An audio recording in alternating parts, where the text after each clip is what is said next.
waxaa xarunta wasaaradda waxbarashada iyo sayniska gobolka Awdal maanta ka qabsoontay tababar loo qabanayay maamulayaasha iyo kormeerka wasaaradda ee magaalada Boorama. kulankaasi ayaa waxa ujeedadiisu ahayd sidii loogu tababari lahaa habka hogaaminta maamulka iyo dabagalka dugsiyada.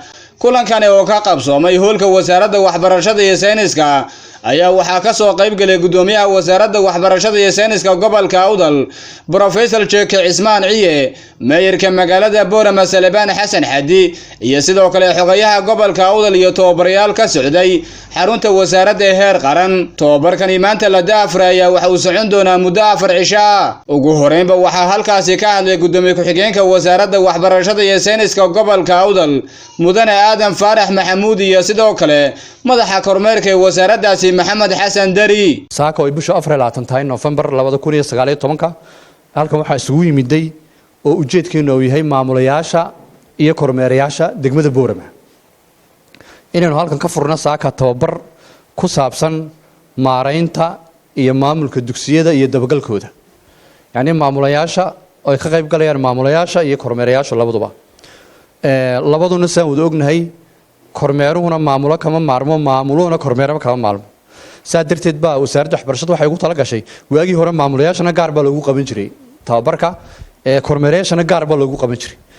maanta waxay wasaaradda waxbarashada iyo sayniska Somaliland maanta ay qorshaysay in loo qabto hal mar maamulayaashii iyo kormeerayaashii maadaama ay meel isku wada yimaadaan. aad baan anigu ugu faraxsanahay tababarka noocan ah maanta la dhookeeyo muddo fara badan wax tababaraho ama kormeer ku saabsan ama maamulo ku saabsan wasaaraddu ma ayna qabanin waana loo baahnaa. had iyo jeerna maxay ahaydey walaashan wax cusubna sugina intiina badani ee hore uga soo qayb gali jirtay waa wixii aad arki jirteen laakiin waa maxay ahaydey waa isbaraarujin oo dib la isku wacyi gelinaya.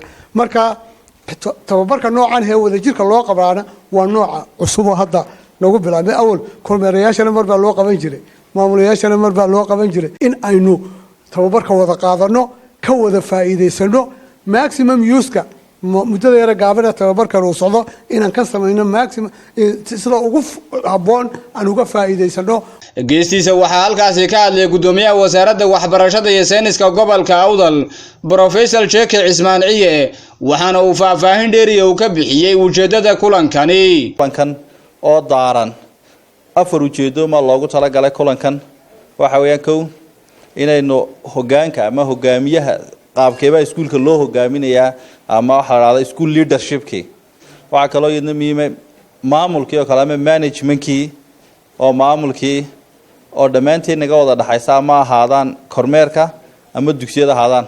waxa iyadna halkan xataa ku jirta wax la raado in curriculum management ama manhajka iyo macalinka maamulaha laftigiisa looga baahan yahay inuu de macalinku halku manhajka maraya qaabku wax ugu dhigaya iyo dabagalka dugsiyada supervision-kiya.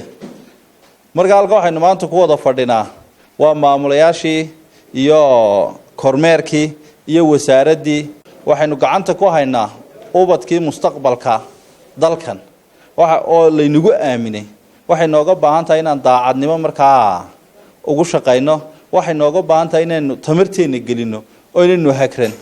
haddii kale marka laga hadlayo waxyaabaha deeq cadaalad darro wax ka bilaabmataa ilmihii wuxuu xaq u lahaa markaa tiin weydo ama waxa la dhahaa corruption-ko waxa ugu yar waa waqtiga meel loogu tala galay inaad 40 daqiiqo macalinka xiisada ku jiro haddaad 30 ku jirto de 10 daqiiqo waa kugu xaraan. ugu dambeyn waxaa madashaasi soo afmeeray mayorka magaalada Boorama Salebaan Xasan Xadi iyo xogayaha gobolka Awdal. kulamada noocan oo kale waxay kor u qaadayaan in ay baraarujinayaan in wixii naga qabiyoobay inaynu dhameystirano.